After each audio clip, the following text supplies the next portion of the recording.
우리나라는 절기가 설날부터 시작이 됩니다. 설날이라 하는 이 말은 사실은 구정이라는 단어로 쓰이기도 합니다. 구정이라고 하는 것은 정월이 우리에게 한 해를 시작하는 절기의 시작인데 옛날 것이라 그런 의미입니다. 그래서 요즘은 양력을 쓰다 보니까 서양에서 쓰던 그것이 그대로 들어오면서 신정이라고 하는 날이 우리에게 새로운 용어로 생겼습니다. 하지만 우리나라의 모든 절기는 음력을 사용하기에 아직까지도 예전 거대로 음력을 중심으로 흘러갑니다. 그러니까 한 해의 시작은 구정이라고 하는 그 달을 첫째 달로 해서 시작이 되고 봄, 여름, 가을, 겨울 4계절을 나누어서 그 계절마다 추나추동이라 그렇게 한자어로 쓰여져 왔습니다. 우리가 어제는 추석으로 명절을 보냈습니다만 추석이라고 하는 그 단어 자체가 가을 추자의 저녁석 혹은 그 석자는 저녁석뿐만 아니라 쏠리다 넘어가다 이런 뜻을 가지고도 있어서 이제는 가을이 넘어간다 그런 뜻으로 사용을 하기도 합니다. 특별히 가을은 이 절기가 3개월인데요. 이 석 달을 음력으로 해서 7월과 8월과 9월을 나눌 때 옛날 사람들이 7월은 맹추라 그랬고 8월은 중추라 그리고 9월은 개추라 그렇게 불렀습니다. 그래서 요즘도 추석을 중추절이라 그렇게 부르는 경우들이 있습니다. 순수하게 우리말로 조금 가면 뭐가 있을까요? 사실은 없을지도 모릅니다. 한가위라 하는 말을 쓰기도 합니다만 큰 한자에 잔치배 불 가위라는 단어를 쓰기도 합니다. 가배라고 하는 한자인데요. 그래서 한가위라고 쓰기도 합니다. 이처럼 우리 안에도 절기들이 가득합니다만 우리 성경의 기록 배경인 히브리인들도 절기가 있습니다. 그들은 언제로부터 절기를 시작하는가 하면 이달을 너희에게 달의 시작 곧 해의 첫 달이 되게 하고 출애굽기에 나오는 말씀인데요. 애굽을 떠나는 그 날짜를 중심으로 해서 첫째 달을 삼게 했습니다. 첫째 달 그 달 19날 저녁부터 21일 저녁까지 너희는 무교병을 먹을 것이요 이미 이때는 출애굽을 해버린 것을 기념하기 위해서 그때를 기억하고 무교병을 먹으라 하는 말씀이 등장을 하고 또 너는 무교절을 지키되 내가 네게 명령한 대로 아비벌 그 절기에 1회 동안 무교병을 먹으라 이는 네가 아비벌의 애굽에서 나왔음이니라. 아비비라 하는 말은 히브리어로 첫째 달이라 우리말로 하면 정월이라 그런 뜻입니다. 그러니까 이 히브리인들은 그때로부터 절기가 시작이 됩니다. 오늘 사도행전을 우리가 살펴가던 중에 오순절에 대한 내용을 다루게 될 것인데요. 이 오순절도 마찬가지로 그 절기로부터 시작이 됩니다. 모든 절기의 시작은 그러니까 6월절입니다. 그 6월절로부터 시작된 무교절 기간 중에 뭐가 있는가 하면 초실절이라고 하는 것이 있습니다. 처음 익은 열매를 하나님께 드리는 날 이거를 초실절이라 그러는데요. 6월절은 사실은 우리 절기로 치자면 좀 겨울에 가깝습니다. 그런데도 열매가 어디에서 생기는가 하면 전에도 한번 설명을 드렸습니다만 이 히브리인들이 살고 있는 땅은 상당히 길쭉한 땅입니다. 저 위쪽 북쪽으로는 눈이 내리는 헐몬산이 있습니다. 제가 성지순례를 갔던 때에도 북쪽에서 하루는 눈 속에 헤매이다가 이틀 뒤에는 어디로 갔는가 하면 에일랏이라고 하는 남쪽 끄트머리를 갔는데요. 홍해가에를 갔더니 반팔 입고 전부 수영하고 있더라고요. 그러니까 우리의 절기하고는 전혀 다른 것을 꼭 유념하셔야 됩니다. 어떻게 초실절이 씨 뿌리는 것과 동시에 등장할 수 있을까? 지역별로 조금씩 다른 것을 감안해 주시기를 바랍니다. 그래서 이 초실절이 있는데 이 초실절은 항상 언제로 이 사람들이 기점을 삼았는가 하면 안식일에 하나님 앞에 예배를 드리고 난 그 다음 날을 삼았습니다. 그러니까 초실절은 항상 안식 후 첫날입니다. 우리식으로 바꾸자면 주일날입니다. 바뀌지 않습니다. 그때가 초실절인데요. 이날은 첫 열매를 불살라서 연기로 하나님 앞에 제사를 드리는 묘제의 절기이기도 합니다. 그런데 놀랍게도 예수님께서 6월절에 예루살렘에 오셔서 붙잡히시고 그 6월절 때에 십자가형을 당하게 됩니다. 그러니까 예수님께서는 이 6월절에 어린 양의 그 피를 흘리던 그 절기에 예수님께서 직접 피 흘리심을 통해서 우리의 대속제물이 되셨다고 하는 것입니다. 6월절 절기 때 있었던 일입니다. 잊어버리시면 안 됩니다. 6월절에 예수님께서 대속제물이 되셔서 피를 흘리시는 십자가 사건이 있었고, 주님은 장사되었다가 죽은 자 가운데 다시 사흘 만에 살아나신 일이 일어납니다. 사흘 후가 언젠가 하면 그들이 안식일에는 절대로 사람을 상하는 일을 하지 않습니다. 6월절이 시작되기 전에 묘하게도 그 당시에 6월절 시작되기 바로 전이 언젠가 하면 금요일입니다. 저녁이 되어버리면 이 사람들은 하루가 바뀝니다. 그래서 저녁이 되기 전에 십자가형을 처했습니다.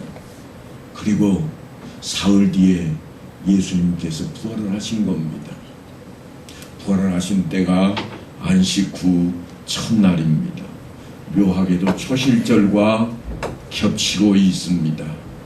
그래서 사도 바울은 그것을 우리가 알아듣기 쉽게, 아니 유대인들과 디아스포라 멀리 떨어져 있는 유대인들이 알기 쉽게 뭐라고 설명을 하고 있는가 하면, 고린도전서에서 이제 그리스도께서 죽은 자 가운데서 다시 살아나사 잠자는 자들의 첫 열매가 되셨도다, 그렇게 말씀을 합니다. 그러니까 지금까지는 초실절이 곡식의 열매로 들여왔다면, 이제부터는 사도 바울 이야기로 하자면 그 첫 열매, 영혼의 첫 열매로 예수 그리스도께서 드려진 바 되었다, 그런 말씀입니다.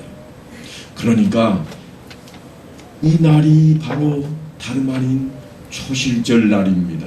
이 초실절을 중심으로 해서 안식 후 첫날이니까요, 모든 절기가, 이스라엘의 모든 절기가 이어져 갑니다. 우리가 흔히 이야기하는 77절, 그러면 이때로부터 7일이 7번 지납니다. 왜 7일인가? 안식일을 중심으로 하기 때문에 7일입니다. 안식일이 7번째 날이었잖아요. 그래서 안식 후 첫날은 첫 번째 날이 됩니다. 흔히 성경에는 8번째 날로 그렇게 기록을 많이 하고 있습니다만, 주일이 되어서 오늘날 우리 앞에 펼쳐져 있습니다. 그리고 이 77절이 딱 지나면, 49일이 지나면 그 다음에 오는 절기가 뭔가 하면 오순절이라 그럽니다. 세상이 다 그랬겠습니다만 처음부터 우리가 지금 사용하고 있는 십진수를 사용하지 않았습니다. 우리는 0부터 시작해서 10까지 가면 그 다음에 11로 넘어갑니다. 이거를 십진수라 그럽니다. 예전에는요, 구약시대에는 7진수를 사용을 한 겁니다. 7째 날까지 가고 나면 다시 첫째 날로 돌아갑니다. 그래서 안식 후 첫날입니다. 이때는 진수가 7진수입니다. 0에서 7까지 있고 7이 되면 끝나는 겁니다. 아니죠, 제가 말을 잘못했습니다. 0에서 6까지 있고 6이 되면 끝나는 거예요. 이걸 7진수라. 그래서 성경에도 보면 666이라는 숫자가 등장을 하고, 이 숫자는 지상에서는 가장 큰 숫자가 당시에 되어 있습니다. 그런데 로마 시대로 접어들면서 진수가 바뀌기 시작했습니다.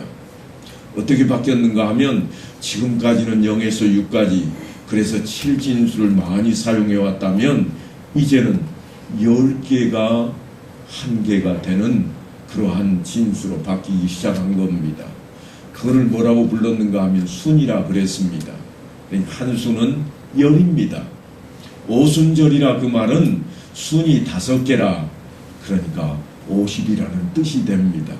50일은 77에 49 다음 날이니까 마찬가지로 또 안식 후 첫날이 되는 거예요. 안식일부터 시작이 되니까요. 안식 후 첫날이 됩니다. 그래서 이 오순절 날에 대한 이야기가 오늘 우리 앞에 있는데, 마가의 다락방에 모여있던 제자들에게 성령이 충만하게 임함으로 그들에게 변화가 일어나기 시작했습니다. 그것이 교회의 시작입니다. 틀림없이 사도행전 시작할 때 성령이 너희에게 임하시면 그랬고, 성령이 이제 마가의 다락방에 임하십니다. 성령이 임하면 무슨 일이 벌어질 것인가 그랬더니 너희가 권능을 받고 그랬는데, 우리말 성경 번역의 권능이 능력이 아니라 권세, 하나님의 권세를 받는 것이라. 그 권세가 뭔가 하면 하나님의 아들이 되는 권세입니다. 양자의 권세가 우리에게 주어졌다고 하는 것이에요. 그게 권능입니다. 그 능력을 우리가 받는 거예요. 어떤 특별한 일을 잘하는 그런 능력이 아니라 자리 위치로 하나님의 자녀가 되는, 다시 말하면 귀족도 보통 귀족이 되는 게 아니죠. 이제 하나님의 그 반열에 우리가 들림바 되고, 주님께서는 우리를 향해서 형제라 부르게 하고 있으니 놀라운 일이 펼쳐지게 되는 것입니다. 그래서 오순절은 부활절로부터 50일째 되는 날로 이날 마가의 다락방에 성령 강림하신 사건이 일어났고, 그때부터 제자들은 예수님의 부활을 능력 있게 전하게 되었습니다. 그렇게 해서 교회가 세워집니다. 교회라고 하는 말은 믿는 자들의 모임이라 하는 뜻입니다. 우리가 흔히 교회 그러면 이 예배당을 건물로 많이 착각을 합니다만, 조금 전에 제가 말씀드린 대로 예배를 드리는 장소, 그럴 때는 예배당입니다. 교회는 믿는 자들의 모임, 하나님께 택하심을 입은 자들의 모임입니다. 그러니까 우리들 모두가 교회에 해당이 되고, 교회의 머리는 예수 그리스도요, 우리는 그 지체가 된다. 그랬으니 우리가 몸입니다. 우리 모두는 교회의 몸이 되어 있습니다. 그래서 이때부터 제자들이 이제 하나님의 말씀을 힘있게 전하기 시작하는데, 오늘은 그 이야기를 좀 하고자 합니다. 두 가지로 성령의 모습을 전하고 싶은데요. 성령의 모습이 둘인데, 하나는 성령의 열매라, 또 다른 하나는 성령의 은사라 하는 것입니다. 하나는 내적인 것이고 하나는 외적인 겁니다. 속에 들어가 있는 것을 성령의 열매라 그러고, 밖으로 나온 것을 성령의 은사라, 그렇게 표현하고 있습니다. 조금 잘못 생각하면 열매가 밖에 거라 생각할 수 있겠습니다만, 우리 번역상 그렇게 사용을 하고 있습니다. 그래서 하나님께서 우리 안에 성령을 보내주셨고, 그 성령이 어떻게 활동하고 있는가에 따라서 어떤 때는 열매라, 그리고 어떤 때는 그것을 은사라, 그렇게 표현을 하게 되었습니다. 그런데 사실 그 연관성이 너무 밀착되어 있어서 우리가 쉽게 구별하는 것이 어려울 수 있습니다. 하지만 성경은 성령의 열매를 9가지로 우리에게 이미 일러주고 있습니다. 갈라디아서 5장 22절로 23절까지의 말씀을 보면, 오직 성령의 열매는 사랑과 희락과 화평과 오래 참음과 자비와 양선과 충성과 온유와 절제라 그랬고, 이 같은 것을 금지할 법이 없노라 그랬습니다. 그런가 하면 성령의 은사는 여러 곳에 등장을 합니다. 로마서 12장과 고린도전서 12장, 그리고 에베소서 4장 등의 성령의 은사가 한참 많이 등장을 하는데요. 그것들은 사도라 혹은 예언이라 복음 전도라 양육, 가르침, 섬김, 대접하는 것, 구제, 다스림, 긍휼, 믿음, 분별, 이적, 그리고 우리가 흔히 은사라고 이야기하는 신유의 은사와 방언의 은사도, 통역도, 지식도, 지혜도, 자비도, 치유 등도 은사라, 그런 표현을 가지고 있습니다.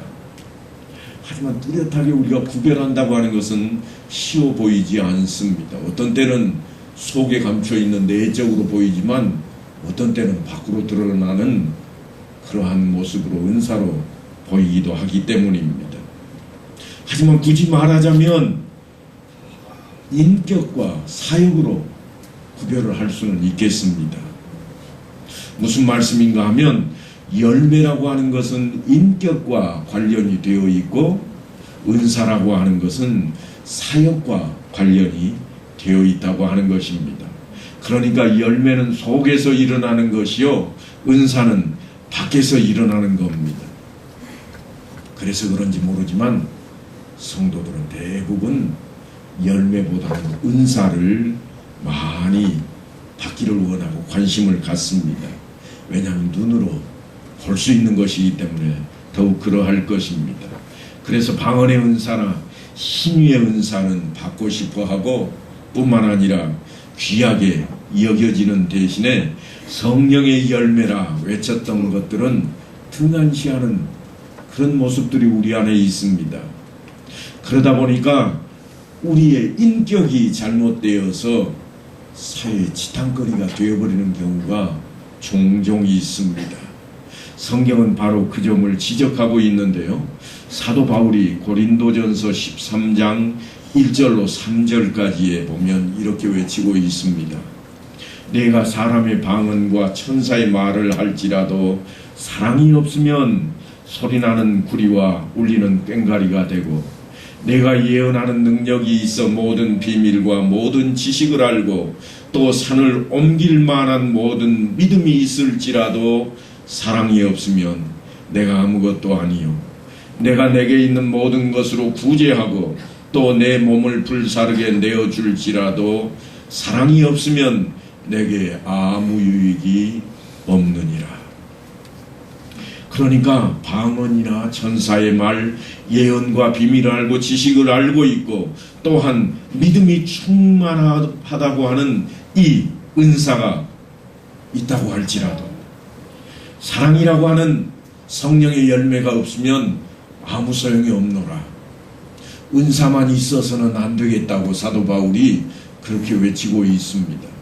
우리가 그렇게도 갖고 싶고 취하고 싶은 은사를 사도 바울은 그것만 가지고는 안 된다. 속에 열매가 맺힐 때라야 그것이 우리에게 필요하게 된다고 이야기합니다. 성경에 보면 교회의 일꾼을 뽑을 때, 지도자를 뽑을 때 그 기준을 내놓고 있는데요. 우리 같이 한번 읽어봅시다. 한 15가지 되는데 디모데전서 3장 2절로 7절에 보면 교회 감독을 뽑는 일에 대해서 설명을 하고 있습니다. 다 같이 한번 읽어봅니다. 시작.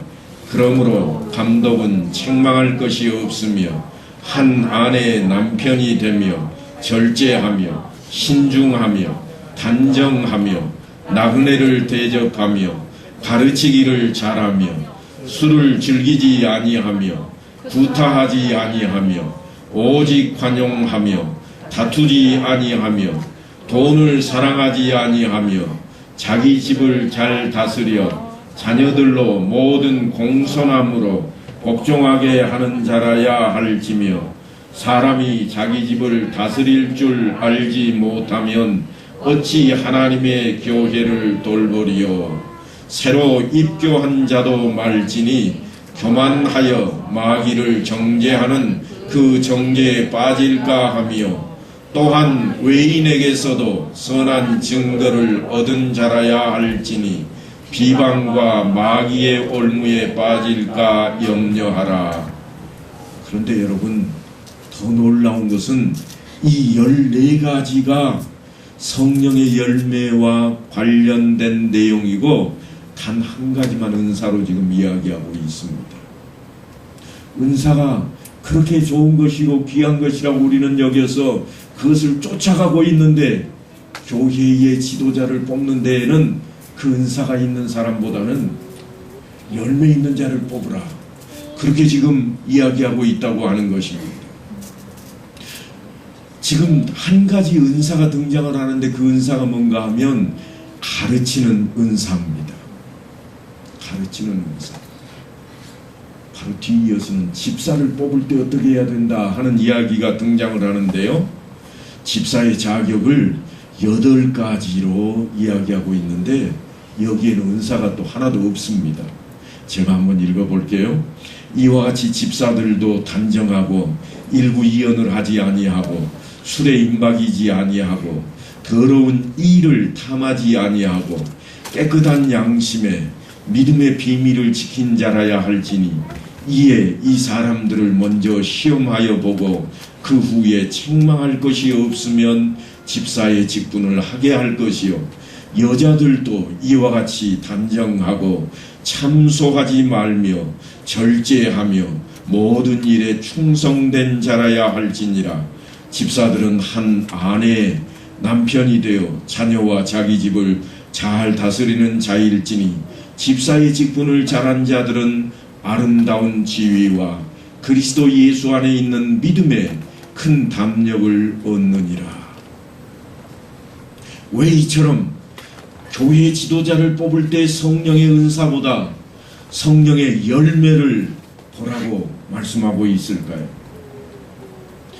무슨 이야기인가 하면 하나님의 일은 일을 잘한 사람을 뽑는 것이 아니라 심성과 인격을 보아야 된다고 하는 겁니다.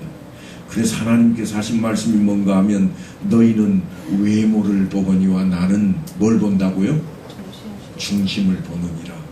마음 한가운데를 내가 보노라. 그런 말씀입니다. 이제 우리는 성령의 은사보다 성령의 열매가 더 우선이라고 하는 사실을 알게 되었습니다. 그러니까 내가 은사를 사모하고 바라는 것은 틀림없이 잘못하는 일이 아닙니다. 사모해야 될 일입니다. 하지만 그 전에 뭐를 해야 되는가 하면 내 안에 성령의 열매로 좀 넘치게 채워야 되겠다고 하는 겁니다.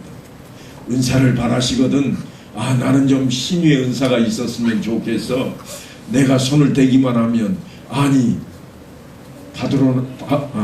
베드로나 바울처럼 그저 스쳐 지나가기만 해도 손수건만 만져도 낫게 하려면 먼저 무엇을 하라고 그러는가 하면 내 안에 내적인 것을 먼저 채우라고 그럽니다. 그 일을 우리가 먼저 해야 됩니다. 성령의 9가지 열매로 가득 채워지면 틀림없이 하나님께서는 우리에게 은사를 더하여 주실 것입니다. 일을 잘해놓고도 은사를 잘 부려서 일을 잘해놓고도 그에게 열매가 없으면 실패하게 되는 경우들이 종종 있습니다. 예수님께서는 일을 잘했다고 자랑하는, 능력을 행했다고 자랑하는 제자들을 나무랬던 모습이 성경에 기록이 되어 있습니다. 마태복음 7장에 보면 이런 말씀이 있습니다. 그날에 많은 사람이 나더러 이르되 주여 우리가 주의 이름으로 선지자 노릇하며 주의 이름으로 귀신을 쫓아내며 주의 이름으로 많은 권능을 행하지 아니하였나이까 하리니. 틀림없이 예수의 이름으로 뭔가 일을 했다는 겁니다. 우리도 그럴 겁니다. 내가 예수 때문에 그 일을 했지 내가 예수가 아니었다면 왜 그 일을 했을까? 그런 사람들에게 예수님께서 말씀하시기를 그때 내가 저희에게 밝히 말하되 내가 너희를 도무지 알지 못하니 불법을 행하는 자들아 내게서 떠나가라 하리라. 그러니까 일을 잘해놓고도 교회를 힘들게 만든다면 그것이 누구에게 이익이 될 것이냐, 그런 말씀입니다. 그래서 영적 지도자는 은사만 내세우고 열매에 대해서 무관심하면 절대 안 된다고 말씀을 하고 있습니다. 은사보다는 열매를 귀하게 여기라고 하는 겁니다. 그래서 은사보다 열매를 더욱 귀하게 성경은 다루고 있습니다. 주님의 일을 하기 위해서는 이 성령의 은사가 틀림없이 필요합니다. 성령의 은사가 필요 없다는 말씀이 결코 아닙니다. 성령의 은사가 아주 귀하게 필요한데도 그 은사를 행하는 자리에는 성령의 열매가 밑바탕이 되어야 된다고 하는 것입니다. 열매가 없는 은사는 바람직하지 못한 쪽으로 흘러가 버립니다. 성령의 은사를 구하기 전에 그래서 우리는 앞서서 성령의 열매를 구하고 훈련하고 또 훈련을 해서 그 자리로 우리가 나아가야만 할 것입니다. 성령의 은사가 없는, 성령의 열매가 없는 상태에서 우리가 은사를 개발해서 나타내게 된다면 틀림없이 영적 교만이 우리에게 드러나 버리고 말 것입니다. 고린도전서 13장에 보면 그런 내용을 기록해 놓았는데요. 아주 적나라하게 기록해 놓았습니다. 사도 바울이 사랑에 대해서 아까 우리가 함께 읽었을 때는 이런 것들이 없으면 있을지라도 사랑이 없으면 아무것도 아니라 그랬는데 이제 그 사랑이 어떤 건가 하고 이야기를 하고 있습니다.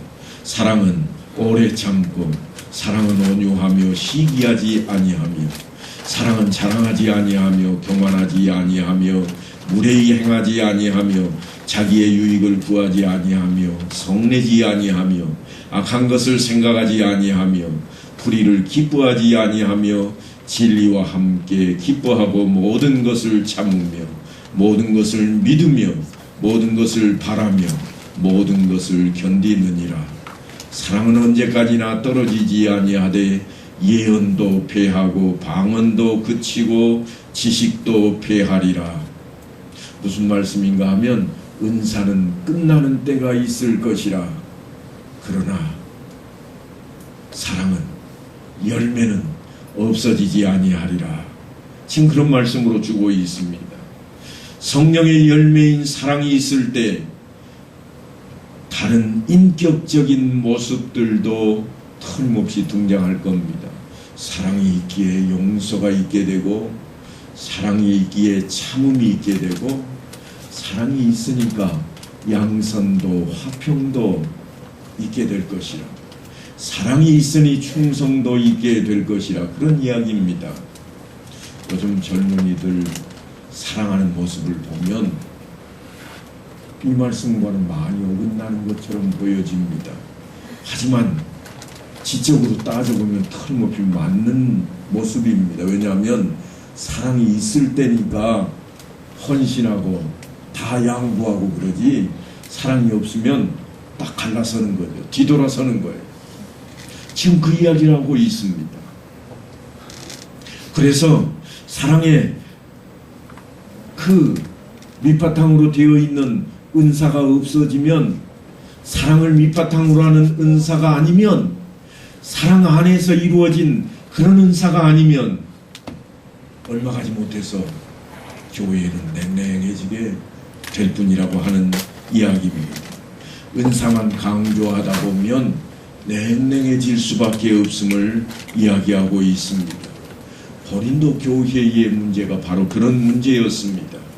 성령의 은사는 성령의 열매를 가진 사람들에 의해서 효과적으로 쓰여져야 할 것인데, 그렇지 않은 사람들이 사용하다 보니까 얼마 가지 않아서 무너지고 쓰러지는 성령의 열매에 반대되는 일도 드러났다고 하는 겁니다.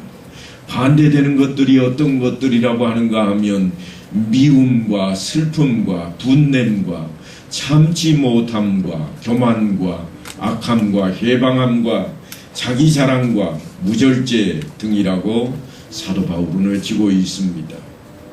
그런 속성을 그대로 가진 채로 성령의 은사를 발휘하면 그 자체가 거짓이 되어 버린다고 하는 것입니다. 그러니까 성령의 은사를 사모하되 성령의 열매를 먼저 사모하는 우리 모습이 되어야만 되겠습니다. 그보다 귀한 것이 우리 안에 없을 것입니다. 우리 모두가 성령의 열매와 성령의 은사를 고루 갖춘 그런 성도들이 다 되었으면 좋겠습니다. 이번 명제를 통해서도 더욱 그러합니다. 이제 우리 모두가 다 은사를 개발시켜 나가되 열매를 밑바탕으로 하는 그러한 은사를 꼭 이루어가는 자리가 되어야만 할 것입니다. 고린도전서 12장에는 우리 모두에게 은사는 다 있음을 또한 이렇게 밝히고 있습니다. 이 모든 일은 같은 한 성령이 행하사 그 뜻대로 각 사람에게 나누어 주시느니라. 그러니까 은사가 없는 사람은 없다는 거예요. 뭔가 하나는 잘하는 일을 하나님께서 우리에게 맡겨주셨습니다. 뭔가 하나는 특별하게 내가 그래도 내놓을 만한 게 있는 겁니다. 어느 누구라도. 무엇이 문제인가 하면 내 안에 성령의 열매로 다져져 있는 그 토양이, 그 밑바탕이 없는 것이 문제가 됩니다. 그것만 있다면 내가 잘 가르치는 일로, 때로는 내가 잘 참아내는 일로, 그래서 남들을 돕고 사랑하는 자리로 갈 수 있다고 하는 겁니다. 누구든지 그 사람에게 맞게 주님께서는 은사를 허락하셨습니다. 어떤 사람들은 가르치는 일로, 어떤 사람은 복음을 전하는 일로, 어떤 사람은 만나기만 하면 그저 또 보고 싶은 사람으로, 또 어떤 사람은 운동을 잘하는 사람으로, 어떤 사람은 말을 잘하는 사람으로, 다 제각기 은사를 주셔서 우리로 하여금 뛰어나게 하셨습니다. 아니 어떤 사람은 기억력이 얼마나 좋은지요. 제가 어느 날 차를 타고 가고 있는데 전화가 한 통이 왔습니다. 그런데 뭐라고 그러는가 하면요, 목사님 지금 어디쯤 가고 계시죠? 아니 이게 천리안도 아니고 내가 어디 가고 있는 걸 어떻게 알아? 내 자동차 번호를 알고 있는 거예요. 내가 가고 있는데 전화해가지고 목사님 어디쯤이래요. 내가 다른 차를 탔으면 모를 것 같으세요? 우리 교회 자동차 번호는 다 알고 있더라고요. 목사님 지금 승합차 몇 호가 어디 가고 있는데 왜 가요? 무슨 이야기요? 자기가 그 뒤에 따라가고 있대요. 기억력이 좋은 사람도 있습니다. 그러나 아무리 기억력이 좋다 할지라도 하나님께서 허락하신 성령의 열매로 내 안에 충만해지지 않으면 다른 데 사용하게 된다. 범죄에 사용하게 되고 사회의 지탄거리가 되어버릴 수 있습니다. 우리가 그걸 조심해야 됩니다. 그래서 오늘 이 말씀을 따라, 본문의 말씀을 따라서 우리는 정말 성령이 충만해졌을 때 우리가 어떻게 바뀌어야 할 것인가, 틀림없이 내 안에 성령이 충만함으로 오셨을진데 이 성령이 잘 활동할 수 있도록 준비하고 훈련이 되어져야 되겠다고 하는 것입니다. 우리가 그렇게 되어져야 됩니다. 그래서 말씀을 따라 온전해지기 위해서 늘 훈련하고 신앙생활을 통해서 다져나가야 합니다. 그것이 우리가 이 땅에서 사는 날 동안 해야 될 일입니다. 흔히 우리가 신앙생활이라 외치고 있는 이것이 바로 그런 겁니다. 어제보다는 오늘이 더 나아져야 되고 오늘보다는 내일이 더 나아져야 됩니다. 언젠가는 하나님께서 우리를 부르실 것입니다. 부르실 때에 하나님께서 흡족하게 여기실 그 자리로 내 안의 것을 좀 바꿔놓아야 됩니다.